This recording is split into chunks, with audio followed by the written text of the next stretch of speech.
好来，乡亲啊，过来是这个台中，今仔日是增加7个确诊的个案，甲3个校正回归，其中有4个人是甲泰安国小的群聚有关系。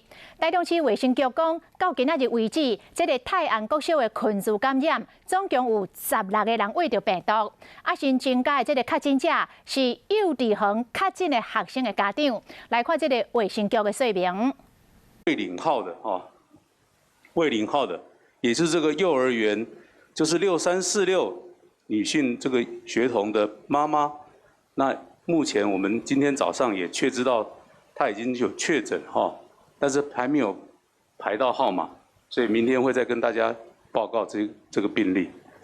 这个大家可以看到，就是这个西屯区泰安国小附设幼儿园，这些有16个人里面呢，幼儿园的学生确诊的有3个。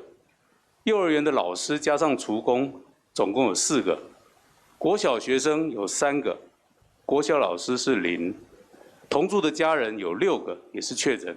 所以这个专案呢，总共有16个确诊。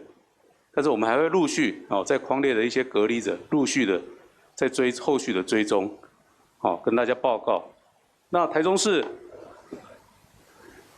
这一波所有的社区快筛站。我们继续报告。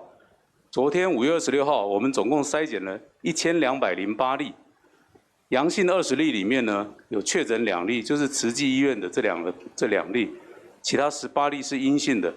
累积统计，总共筛检了10863位呢。那经由阳性的是149位，再经过 PCR 确诊的有8位，对重。